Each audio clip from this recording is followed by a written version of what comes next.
Ciao a tutti, io sono Riccardo e questa è Plus Size, una rubrica oltre la XL. Oggi parliamo di Come ti divento bella, in inglese I Feel Pretty, film uscito nell'agosto dello scorso anno e che oggi potete trovare in prima visione su Infinity, almeno io l'ho visto lì. Come ti divento bella è una commedia romantica che dipinge in maniera diversa una questione importante, ossia il modo in cui le donne si guardano, cercando di trasmettere il concetto di amor proprio, di autoaccettazione e rifiutando le gerarchie irraggiungibili dell'industria della bellezza. In generale è un film che ha un messaggio body positive ben intenzionato, che però purtroppo si perde spesso durante il racconto, che vi spiegherò ora facendo ovviamente degli spoiler, quindi guardate il film prima di continuare questo video.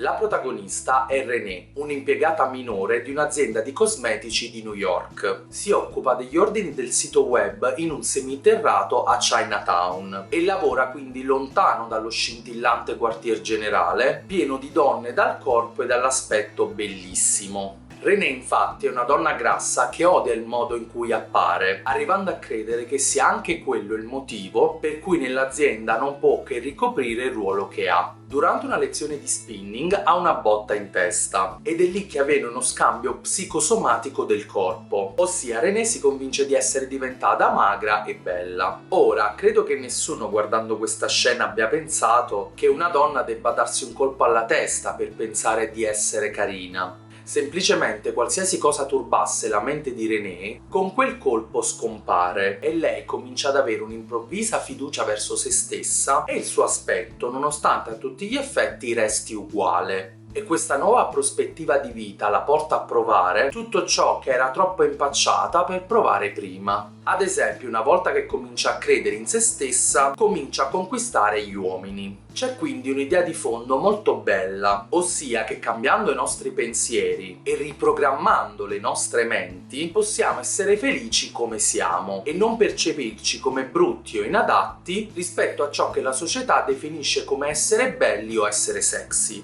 E questo è assolutamente vero. Ma quando Renée riceve il colpo alla testa e si guarda allo specchio, quello che vede non è se stessa in quanto bella. Renée si vede bella in quanto persona più magra e sexy. Non parliamo quindi di una trasformazione interna onesta. Non ha scelto di fare quell'esperienza, non ha fatto quel percorso. Tant'è che dopo un'ora di situazioni assurde, quando ha un'altra botta in testa che le fa vedere nuovamente il suo corpo per quello che è, tutte le lezioni apprese e i successi raggiunti vengono cancellati rapidamente. Proprio come chi dimagrisce per un po', diventa fiduciosa e poi, appena riacquista qualche chilo, ritorna nuovamente alla non fiducia di partenza. Un messaggio body positive deve sempre riguardare un percorso consapevole, altrimenti se riguarda qualcosa di fortuito non avrà nulla di costruttivo a lungo termine, ma avrà solo un effetto placebo temporaneo.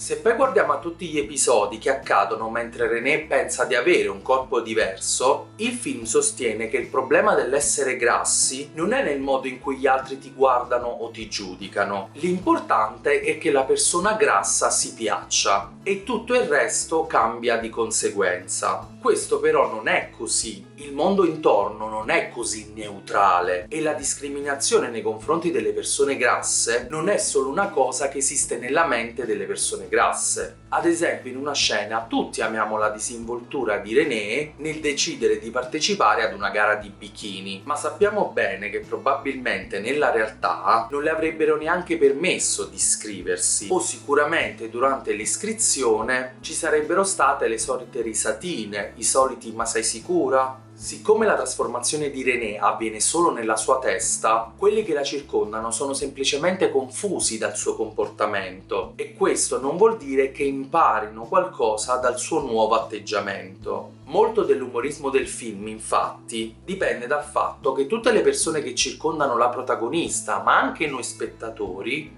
troviamo divertente che una donna che ha quel corpo sia così sicura del suo aspetto. Fa ridere che lei si comporti come una diva di classe mondiale, scambiando i fischi degli operai edili o innocenti battute di sconosciuti come prova del fatto di essere sexy, solo perché ha quel corpo. altrimenti non lo troveremmo divertente, ed è proprio questo il problema.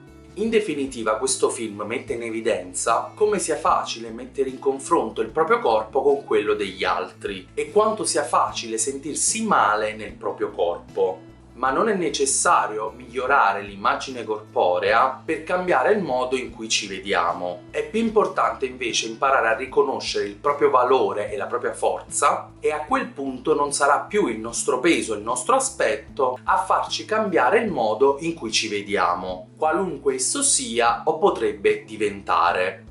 Ditemi anche voi cosa ne pensate di questo film e le scene che più vi hanno colpito.